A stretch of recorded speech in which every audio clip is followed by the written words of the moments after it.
Today's episode is brought to you by Modern Grower, a proud retailer of the Sumi Soaker system. The Sumi Soaker system is an irrigation game changer. It offers multiple advantages for market gardeners. Even gentle watering without dry spots common with wobblers. The system is lightweight and portable, so you can use it with quick rotation crops. It's low maintenance with no parts to break or clog. It's versatile. You can use it for direct seeding, transplants, and cover crops. And it's very cost effective compared to overhead options. And maybe one of its best and most unique features is it can put down water in a rectangular pattern, which is very different than rotating sprinklers that leave circular patterns, often with dry corners and overwatered centers.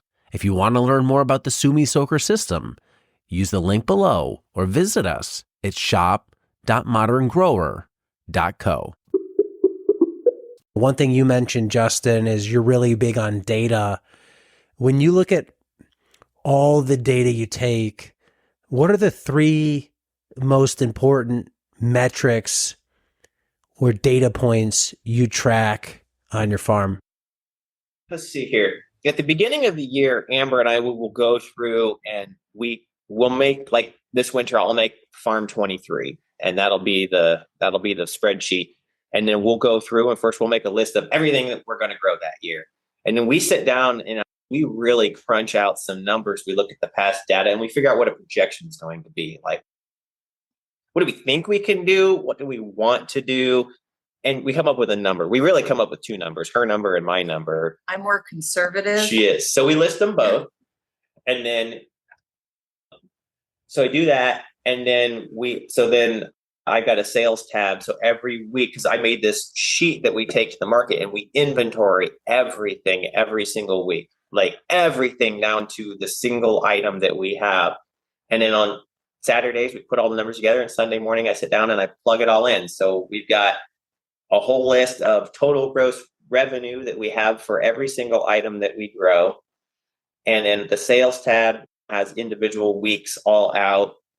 I can see what we're averaging per week for the year. What did we make per week at the indoor markets? What are we making per week at the outdoor markets? And then eventually when we go back indoors, I've got it broken down into greens, roots, herbs, nightshades, berries, brassicas, plants, value-added items, and others. So there's all that. I track what we make per square foot.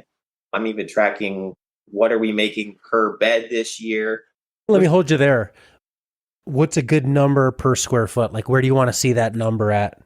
We're trying to get to 12, and right now we're at $10.40. Is that average across all the crops? Yeah, that's an average across all the crops.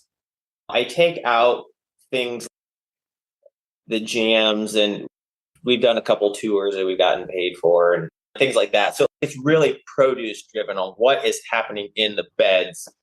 And then I also break that out into, okay, we have this many beds. I do it 50-foot equivalents, and then it gives you a total. So like it's over the whole thing across the board. And I don't officially have some of the things documented, but I do know roughly how much space is being taken up for a certain crop that's going to be in for the whole season. And so we can really look and see how each crop is doing per square foot. And we can see what are our highest value and what are our lowest value. And we use those numbers every year to determine if something's going to get the axe or if we should be growing more of it. How many total crops do you grow a year? Just a guess off the top of your head. Let's see here. As far as actual different plant items on here, including flowers, I have 47 line items on the spreadsheet. One of those is like eggs, and one's jam, one's other produce, like where we just randomly make money on something that we didn't have on the list. Like, but we found out people like purslane, so we literally just harvest the purslane that grows up around here, and we take it to the market and people buy it. I don't have a line for that, so it just goes other. But if you had to guess on the 47, how many would you give an axe to over the winter? Let's see here. One of them, garlic's going to get downsized. We were going to try to do parsnips, and we had a total failure, so that would be gone. There's probably 5 or 6 on here that I think are going to go away.